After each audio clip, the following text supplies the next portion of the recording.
ikut bersama dengan Kohler itu ada lebih dari 2.000 orang dan berhadapan dengan 3.000 pasukan Aceh.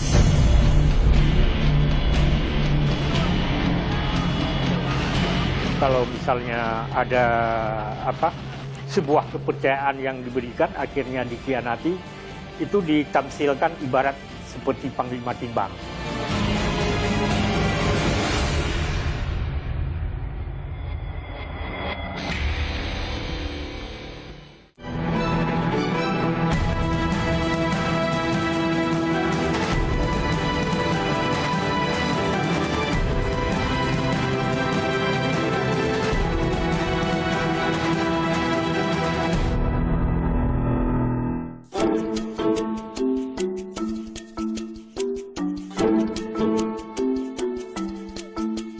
Kebersamaan terjalin erat dalam tradisi kenduri masyarakat Aceh. Ya, tradisi kenduri atau makan bersama dengan sajian berbagai lauk pauk khas Aceh ini bertujuan meningkatkan tali silaturahmi. Kenduri merupakan filosofi masyarakat Aceh, yaitu persaudaraan erat antar sesama. Ini pula yang dibuktikan masyarakat tanah Rencong saat berjuang melawan ketidakadilan. Perang Aceh memiliki sejarah yang tak lepas dari kemerdekaan bangsa Indonesia.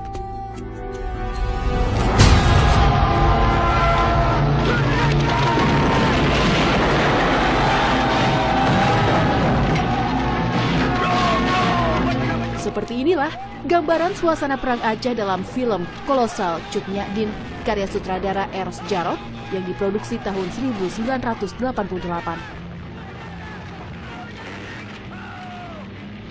Dahsyatnya perang Aceh dalam kancah perjuangan 150 tahun silam untuk menghapus kolonialisme Belanda.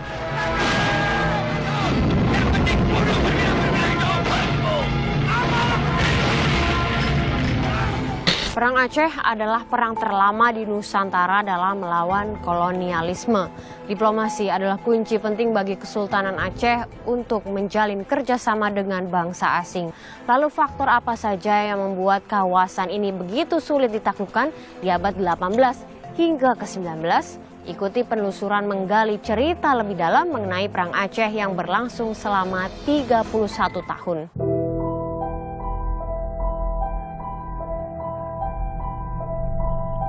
Komplek pemakaman Kerkhof Pecut di Kota Banda Aceh yang terletak di belakang Museum Tsunami adalah saksi bisu pertumpahan darah Perang Aceh dengan Belanda. Nama-nama korban dipahat tepat di pintu masuk menuju makam ini. Kerkhof atau kuburan dalam bahasa Belanda berdiri pada tahun 1873.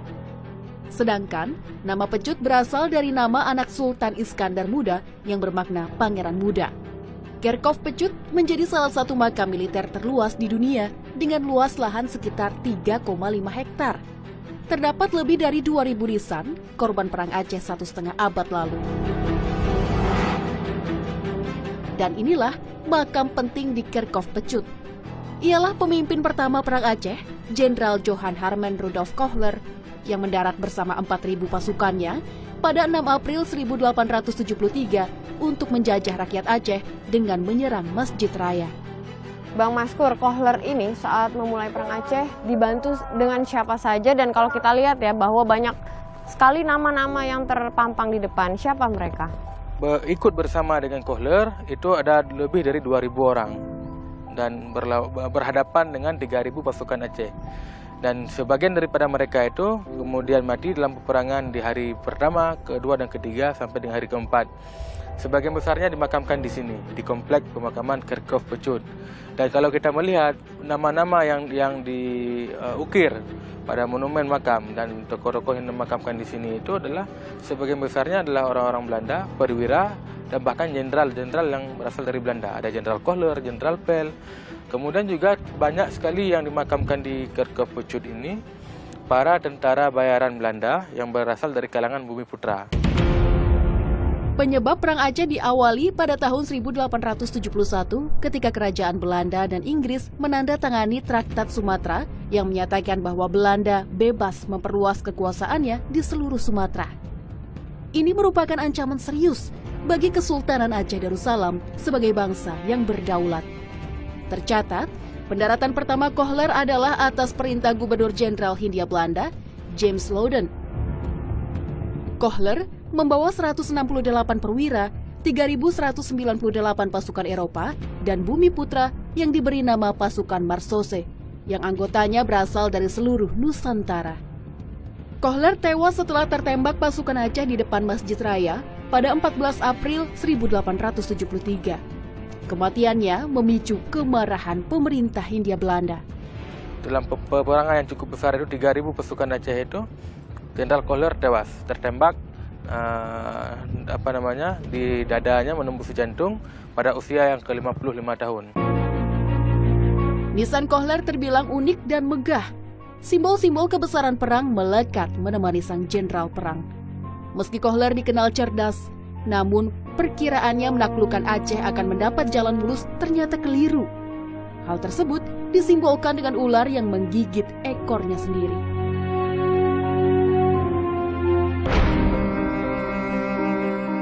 Perang Aceh atau yang disebut sebagai Perang Kompeni dan Perang Sabi menghabiskan dana 16 juta gulden atau setara dengan 6 triliun rupiah pada saat ini. Sedangkan biaya tahun 1875 naik menjadi 9,5 juta gulden yang setara dengan 9 triliun rupiah. Hingga awal 1880, kerugian Belanda akibat perang ini mencapai lebih dari 115 juta gulden. Masjid Raya Baitur Rahman yang dibangun tahun 1612 oleh Sultan Iskandar Muda Mahkota Alam adalah kubu pertahanan terkuat bagi pejuang Aceh. Menilik sejarah Perang Aceh lebih dalam, saya dan Maskur, anggota Masyarakat Peduli Sejarah Aceh, melanjutkan perjalanan menuju tempat kejadian tertembaknya Jenderal Kohler. 14 April 1873, Jenderal Kohler, pemimpin berkebangsaan Belanda yang memimpin ekspedisi pertama Perang Aceh, tewas tertembak. Lokasinya adalah tepat di bawah pohon ini, dan pohon ini juga persis di depan Masjid Baitur Rahman. Bang Maskur, waktu itu penembakan Kohler ini bagaimana kronologinya? Di sini adalah kawasan ataupun tempat perterangan sengit antara orang Belanda dengan orang Aceh. Nah, Kohler tertembak pas di bawah pohon gelumpang, bahasa pohon gelumpang yang kemudian dilakap dengan pohon Kohler. Arah pelurunya dari arah selatan, seberang selatan Sungai Aceh, itu menghadap salah seorang sniper Aceh di sana, itu menembak, membidik Kohler dan terkena di bagian dadanya. Nah, pada saat itu dia mengatakan, "Oh Tuhan, aku tertembak." Dalam catatan literatur Perang Aceh, nama Teuku Imam Lengbata adalah seorang panglima Perang Aceh yang diduga sebagai penembak Kohler. Selain menjadi tempat ibadah, masjid ini juga menjadi pusat pendidikan Islam sejak abad ke-17. Satu hal juga yang menarik saya ingin katakan bahwa dalam masa perang ekspedisi pertama, juga salah satu korbannya itu adalah Imam Masjid Raya Baitur Rahman, yang pada saat itu beliau memeluk mushaf Al-Quran, dan mushaf itu berlumuran darah dan kemudian hari ini disimpan di Leiden. Museum Negeri Aceh di Kota Banda Aceh berumur 105 tahun ini menyimpan cerita heroik dan peninggalan para pejuang Aceh. Wani, kurator museum, menunjukkan lukisan besar yang menceritakan pendaratan agresi militer Belanda ke Aceh pada 9 Desember 1873. Ya, ini adalah gambaran betapa dahsyatnya Perang Aceh pada tahun 1873. Dan ini adalah gambaran pada saat agresi kedua Perang Aceh. Kak Wani, berdasarkan apa gambar ini, Kak? Berdasarkan itu ya tulisan Belanda tentang datangnya pasukan Belanda yang kedua kali, agresi kedua. Setelah yang pertama gagal di bulan April, datang lagi di bulan Desember, berhasil memukul mundur pasukan Aceh. Ini datang yang kedua kali ini sudah ditunggu sama pejuang Aceh, dan mereka berhasil memukul mundur sampai ke depan Masjid Raya dan akhirnya membakar Masjid Raya. Dendam Belanda semakin memanas. Pasukan Belanda yang hampir terkoyak akhirnya membakar Masjid Kesultanan Aceh di bawah pimpinan Jenderal Van Swieten. Betapa terluka rakyat Aceh kala itu, masjid kebanggaannya lenyap seketika. Untuk merebut kembali hati rakyat Aceh, akhirnya tahun 1879, Gubernur Sipil Militer Jenderal Van der Heyden kembali membangun Masjid Raya dengan menghabiskan dana sekitar 200.000 gulden yang diselesaikan selama 2 tahun. Selain membakar Masjid Kebanggaan Rakyat Aceh, Belanda juga menguasai Istana Kesultanan di bawah pimpinan Jenderal Van Swieten tahun 1874. Inilah peristiwa yang mengubah nama Aceh Darussalam. Sebelumnya, nama kerajaannya Aceh Darussalam, nama istananya Darud Dunia, nama kotanya adalah Bandar Aceh Darussalam. Ketika perebutan Istana Aceh, maka mereka mengubahnya menjadi Kota Raja. Pada masa Gubernur Ali Hashimi tahun 60-an itu diubah kembali menjadi Banda Aceh sampai sekarang.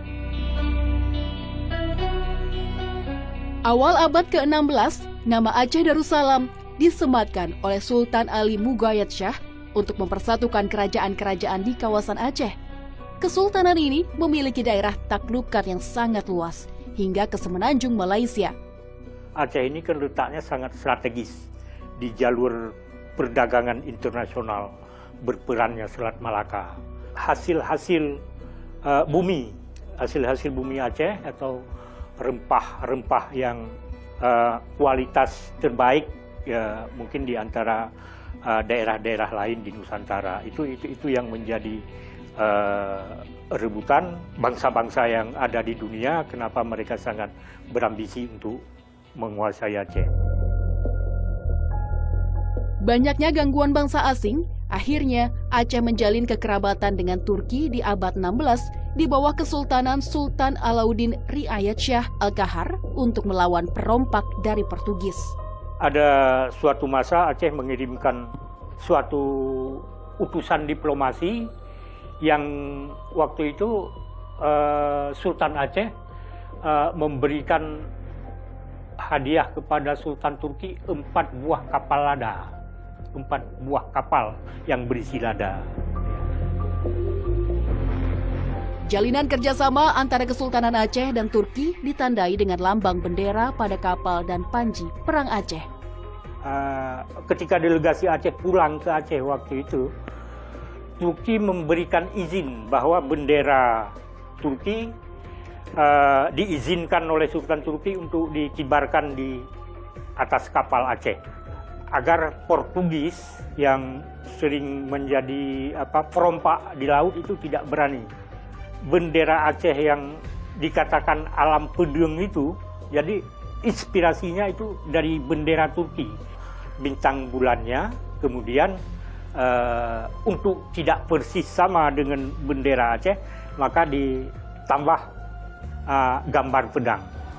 Merah itu biasa dipakai di waktu perang. Kondisi keras kerajaan jadi perang gitu. Tapi ketika damai dia pakai warna putih. Itu yang saya tahu. Bendera putih dengan gambar pedang terhunus yang dimaksud masih tersimpan di Museum Aceh hingga kini. Sadar wilayahnya mulai terancam oleh bangsa asing yang ingin merebut Bandar Aceh, Kesultanan makin memperluas jalinan kerjasama dengan Turki.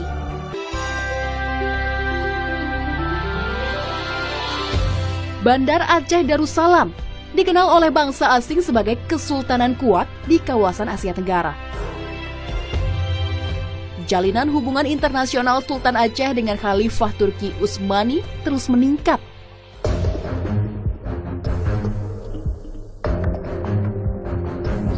Mashkur, pendiri Pedir Museum yang telah meneliti sejumlah surat dan dokumentasi, mengungkapkan 20 tahun sebelum terjadinya Perang Aceh tahun 1873, Sultan Mansur Shah mengirim seorang diplomat bernama Muhammad Quds Saiful Alam Shah menghadap Sultan Abdul Majid Khalifah Turki Utsmani. Pengiriman Muhammad Quds Saiful Alam Shah sebagai seorang diplomat Sultan Mansur ke Turki Utsmani setelah beliau ke Hijaz di Mekah dan kemudian mengelilingi negeri-negeri di Eropa, ke Perancis dan sebagainya, yang Sultan Mansur meminta kepada seluruh pemimpin-pemimpin itu untuk menanggung biaya yang dikeluarkan dalam pengiriman diplomat beliau, yang itu akan diganti kemudian untuk mengumpulkan dukungan dan kekuatan kepada Aceh. Mashkur menambahkan, di abad ke-16, Bandar Aceh memiliki daerah kekuasaan mencapai 24.000 pulau. Sedangkan kini, wilayah NKRI hanya mencapai 17.000 pulau. Muhammad Quds Saiful diketahui adalah seorang ahli peta. Dan ini adalah peta karyanya untuk menunjukkan kebesaran Banda Aceh Darussalam pada abad ke-19. Di sini disebutkan Bandar Aceh Darussalam, kursi Syah Mansur, dia di mana dia memerintah. Kemudian wilayah-wilayah bandar-bandar Muslim di seluruh kepulauan di Asia Tenggara. Bahkan menariknya, kita lihat di semua bandar-bandar ini, terutama bandar yang paling besar, Sultan Mansur menempatkan seorang wazir. Wazir itu semacam menteri atau perwakilan. Apakah ini juga menjadi bukti bahwa mereka dengan berhubungan dengan Turki Utsmani, dengan mengirim surat dengan bangsa lain, itu bisa jadi bukti bahwa diplomasi antara Kesultanan Aceh dengan pihak luar itu sangat kuat? Nah, ini kita lihat kan memang bukan yang pertama kalinya. Bahkan pada abad ke-16 kita sudah menjalin hubungan yang kuat dengan Turki Utsmani ketika menyerang Portugis di Melaka. Dan ini juga yang kemudian digambarkan oleh Sultan Mansur. Ketika beliau menyebutkan semua surat-surat pendahulu kami itu semua dibalas. Nah, karena alasan itulah kemudian Aceh dengan loyalitasnya kepada Turki Utsmani kembali mengirimkan surat kepada Khalifah. Kesultanan Aceh yang terus berusaha meminta bantuan kepada pihak luar berpacu dengan waktu hingga datangnya Jenderal Kohler menyerang Aceh pada April 1873, perang terdahsyat di Nusantara. Selain ke Turki Utsmani, Kesultanan juga mengirimkan surat ke Inggris dan Prancis. Waktu itu apa yang diminta oleh Kesultanan dan apa isi suratnya, Bang? Ya, jadi diplomat yang dikirim pada saya itu adalah Muhammad Quds oleh Sultan Mansur, dan memang beliau dikirimkan ke Turki, Prancis, dan Inggris untuk meminta bantuan, meminta bantuan kepada mereka untuk biaya perang Aceh dengan Belanda. Bahkan Muhammad Quds itu menyampaikan permohonan yang cukup besar kepada pangeran di Prancis itu untuk membantu Aceh dalam melawan Belanda. Akhirnya bantuan itu tiba kah? Bantuan-bantuan yang diharapkan oleh Sultan Aceh ketika beliau mengirimkan diplomatnya sampai dengan Aceh berperang dengan Belanda 1873, bantuan itu tak sampai. Diplomat lainnya yang dikirim untuk meminta bantuan adalah Syah Bandar Panglima Tibang. Ia diutus oleh Sultan Mansur Shah ke Singapura untuk bekerja sama dengan konsul Amerika, Italia, dan Perancis membantu melawan Belanda. Naas, Panglima Tibang membelot memihak Belanda. Ya, makanya dalam orang Aceh itu sering dipamiukan kalau misalnya ada sebuah kepercayaan yang diberikan akhirnya dikhianati, itu ditamsilkan ibarat seperti Panglima Tibang. Meski kerap menemui kegagalan melawan Belanda, pemerintah Hindia Belanda mengakui bahwa rakyat Aceh sangat sulit ditaklukkan, seperti yang diungkapkan oleh Anthony Reid, penulis The Contest for North Sumatra. Selama berabad-abad, orang-orang Aceh telah membuktikan kemampuannya, baik dalam bidang perdagangan dan pertanian maupun dalam bidang peperangan. Selama perjuangannya melawan Belanda, rakyat Aceh telah membuktikan bahwa mereka layak mendapat perhatian besar dari orang-orang Eropa dan kaum Muslim di dunia. Di Aceh ini sejak kecil ada dibacakan hikayat pada anak kecil, hikayat Perang Sabi gitu. Itu jadi semangat luar biasa bagi orang Aceh. Aceh merupakan daerah masyarakatnya yang sangat luar biasa fanatisnya terhadap Islam. Ya. Jadi dari latar belakang itu Aceh menganggapnya perang dengan Belanda itu adalah perang suci.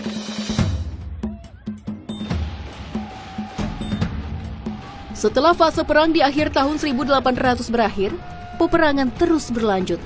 Hubungan diplomasi kesultanan mengalami kegagalan, dan politik adu domba Belanda digencarkan terus-menerus.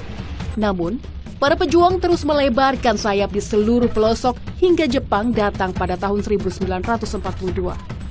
Ya, inilah kronik terbesar dalam sejarah Indonesia dalam menaklukkan kolonialisme dan imperialisme di tanah air.